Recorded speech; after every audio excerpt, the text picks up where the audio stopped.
మద్యం ప్రియులకు ఒక బ్యాడ్ న్యూస్. మద్యం ప్రియులకు నిజంగా ఇది బ్యాడ్ న్యూస్. ప్రభుత్వం ధరలను పెంచుతూ నిర్ణయం తీసుకుంది. బీరుకు 10 రూపాయలు, క్వార్టర్కు 6 నుండి 30 రూపాయల వరకు పెంచింది. పెరిగిన ఈ రేట్లు బుధవారం నుంచి అమలులోకి వచ్చాయి. కేంద్రపాలిత రాష్ట్రం పుదుచ్చేరిలో మద్యంపై పెంచిన ధరలు బుధవారం నుండి అమల్లోకి వచ్చాయి. బీరుకు 10, క్వార్టర్ బాటిల్కు 6 నుండి 30 రూపాయల వరకు ధర పెంచుతూ ఆ రాష్ట్ర ప్రభుత్వం ఉత్తర్వులు జారీ చేసింది. పుదుచ్చేరి రాష్ట్ర అసెంబ్లీలో మార్చిలో జరిగిన అసెంబ్లీ సమావేశాలలో ముఖ్యమంత్రి రంగస్వామి పలు సంక్షేమ పథకాలను ప్రకటించారు.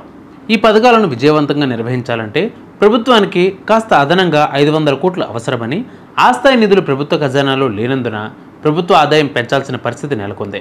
ఈ అంశంపై ముఖ్యమంత్రి రంగస్వామి నేతృత్వంలో జరిగిన సమావేశంలో ఆ రాష్ట్ర ప్రజలపై ఆర్థిక భారం మోపకుండా ప్రభుత్వ ఆదాయాన్ని పెంచే దిశగా మద్యం ధరలను పెంచాలని నిర్ణయించారు.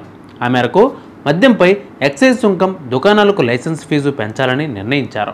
2 నెలల అనంతరం మద్యం ధరలను పెంచుతూ బుధవారం విడుదల చేసిన జీవో వెంటనే అమలులోకి వచ్చింది.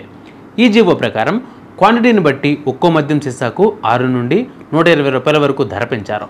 అదేవిధంగా బీరు సీసాపై 5 నుండి 10 రూపాయల వరకు పెంచిన ధర వెంటనే అమలులోకి వస్తుందని ప్రభుత్వం ప్రకటించింది.